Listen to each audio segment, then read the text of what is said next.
guys, welcome back. David from Copper Pill. Today we're going to be talking about a few tips I have on reloading safely. As with anything to do with weapons, there is an inherent risk involved. Reloading takes it to another level. You are now producing your own ammunition, and you are taking on a lot of other risks involved that normally you wouldn't have to do if you're purchasing factory loaded ammunition. Now there are still some risks with factory loaded ammunition, but generally you could buy 1,000 rounds off the shelf and not have to worry about anything going wrong. With hand loading, you are taking on all that risk yourself. You are now putting all liability in your hands. You are producing your own ammo. You are loading that primer. You are putting that powder in that case, and then you are loading that bullet into the case. So everything's on you at that point. So it's very important to pay attention to what you're doing. So I've come up with a few tips to help you get to that point safely. So let's get started. One of the first things you need to do to reload safely is find a dedicated workspace. Somewhere where there's not a whole lot of distractions, where you have all your stuff centralized. That could be a basement, a spare bedroom, your garage. I mean, it could be your kitchen. It doesn't matter as long as you have it dedicated to reloading. You don't want to have to fight for space. You don't want people using your tools or moving your stuff around, or other items getting mixed in and causing a little bit of disarray. You want to be able to find everything efficiently. And that's the key to being safe. You don't want to have to worry about where your stuff is, or if you grab the right powder or the right primers. You just don't want to have to be concerned with that. Another thing is distractions. Try to base your area of work on outside noises, inside noises. Small children, dogs, cats. You don't want your cat walking behind your powder, knocking over a bottle and then dumping it all over your desk. I mean, that's you're just gonna ruin it. You want to throw that powder out. You don't have to worry about that kind of stuff. So it's important that you have an area just for reloading. You don't want to share it with anything else.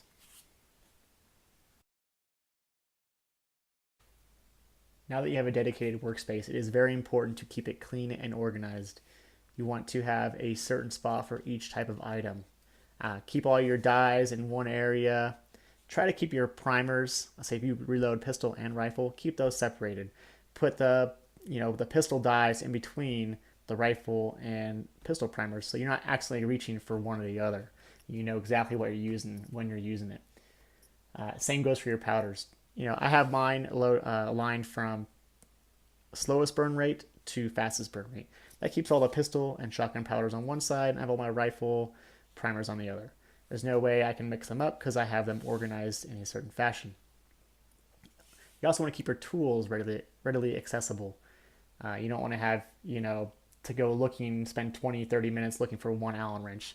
Just have them laid out, by smallest to largest right in front of you. There's ways to do that, you'll just have to decide what works best for you. So now your bench is organized and it's clean and it's ready to reload. So what you want to do now is lay everything out that you need, nothing that you don't. You need the 1 pound of powder or whatever you're going to use at that time, one thing of primers, the dyes that you're going to need, and any other tools, case gauges. Lay them out by themselves. Remove everything else from the bench. You don't need anything else besides what you're going to use at that time. You don't want to have more than 1 pound of powder out, maybe another kind of powder out. Even if it's the same kind, if they're mixed lots, if you're trying to stay consistent, you want to have that 1 powder out. And that'll help you to be more efficient in the long run. You won't be messing with tools. You don't want to load 100 rounds and be like, oh crap, I actually loaded a bunch of Vargate when I should have been using some, AR comp. It's just risky. And it removes that risk by just having what you need. So once you have everything laid out, now you can establish a workflow. And that basically means where you're going to go from start to finish. You're going to start sizing the brass initially, prepping it, what have you, wherever you're at in the process. And you want to keep that flow going. I usually work from left to right. I'll have my brass cases over here, and then I'll have like my chamfer tools, anything that case prep tools, maybe a trimmer. over here, and then I'll move on and on as the brass gets ready to be loaded. I will, I'll end up on this other side of the bench over here behind me.